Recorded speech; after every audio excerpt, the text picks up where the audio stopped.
बिल्कुल, तो कई बड़े खुलासे हो रहे हैं और ईडी प्रवर्तन निदेशालय कुल मिलाकर एक्शन में नजर आ रहा है। एक मंत्री, उसकी एक करीबी। जी हां, अब हम बंगाल का रुख कर रहे हैं, झारखंड से बंगाल का, और उसके नाम पर न जाने कितने फ्लैट्स और दूसरी प्रॉपर्टीज। 2 फ्लैट्स पर अब तक करीब 50 करोड़ की नकदी बरामद हुई है। सिर्फ 50 करोड़ का कैश मिल गया, सोने का जखीरा मिला है। कहते हैं कि यह दौलत नौकरियां बेचकर जुटाई गई, उन जरूरतमंदों की नौकरियों को बेचकर जो वाकई इसके हकदार थे, जिनका हक था नौकरी हासिल करना।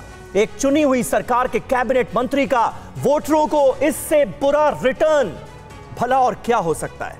पश्चिम बंगाल से ईडी की रेड में जो कुछ निकलकर सामने आ रहा है वो सनसनीखेज तो है ही, उससे भी ज्यादा तकलीफदेह है।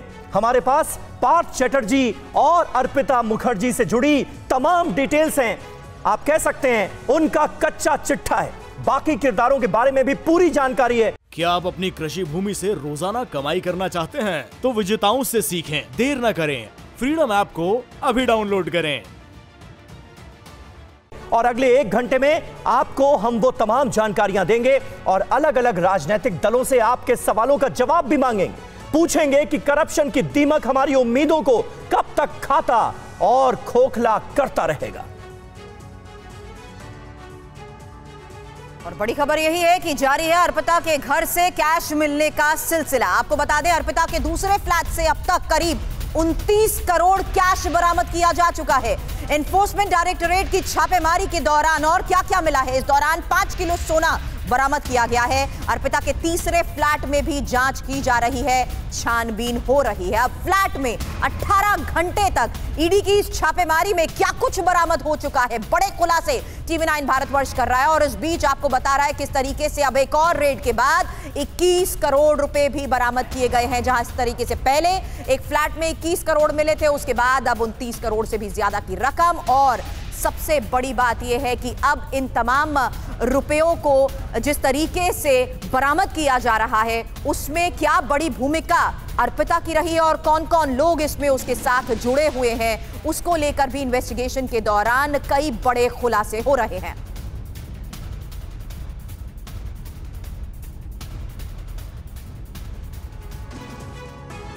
और देखिए, इस वक्त कई खास मेहमान हमारे साथ जुड़ चुके हैं, उनसे आपका तारुफ भी करा दें। प्रमोद स्वामी हमारे साथ मौजूद हैं, भारतीय जनता पार्टी का पक्ष रखने के लिए। इसके अलावा सुजाता मंडल हमारे साथ मौजूद हैं, टीएमसी की नेता हैं। गौतम लाहिड़ी साहब वरिष्ठ पत्रकार हमारे साथ मौजूद हैं, जो कि बंगाल की सियासत को बखूबी समझते हैं, दशकों का अनुभव है। रविशंकर दत्ता हमारे सहयोगी इस वक्त हमारे साथ मौजूद हैं, और विपिन चौबे हमारे एक और सहयोगी कोलकाता से हमारे साथ जुड़ रहे हैं। सबसे पहले रवि, मैं आपके पास आऊंगा, क्योंकि देखिए बात निकली है और दूर तक जाती हुई नजर आ रही है। अब यह मामला ऐसा लगता है कि सिर्फ शिक्षक भर्ती घोटाले तक सीमित नहीं रहा। जिस तरह की जानकारियां, तथ्य, फैक्ट सामने आ रहे हैं ईडी के छापों में, क्या लग रहा है आज कितना एक्शन नजर आएगा? समीर, सबसे पहले तो मैं बता दूं एक खबर, जो खबर हम लोग ने सुबह 9 बजे आज ब्रेक किया जी। एक डीड नंबर बता रहा हूं, जमीन का एक डीड नंबर है 191035977/2018 ARA1। ये जो डीड का बात कर रहा हूं, अर्पिता मुखर्जी के नाम पे, इच्छा एंटरटेनमेंट प्राइवेट लिमिटेड के नाम पे खरीदा गया ये जमीन 24 करोड़ का है। कल आप याद रखिएगा, इच्छा एंटरटेनमेंट प्राइवेट लिमिटेड में ईडी कल रेड किया था, और ये जो पर्ची है जिसका बात मैं कर रहा हूँ, आज 11 बजे ये पर्ची को ईडी के हाथ में दिया जाएगा।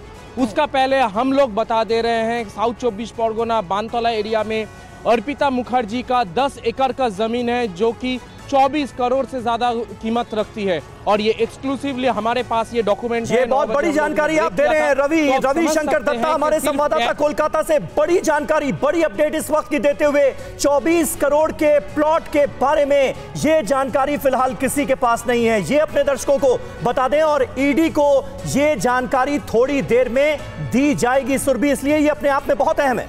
क्या आप अपनी कृषि भूमि से रोजाना कमाई करना चाहते हैं? तो विजेताओं से सीखें, देर न करें। फ्रीडम ऐप को अभी डाउनलोड करें।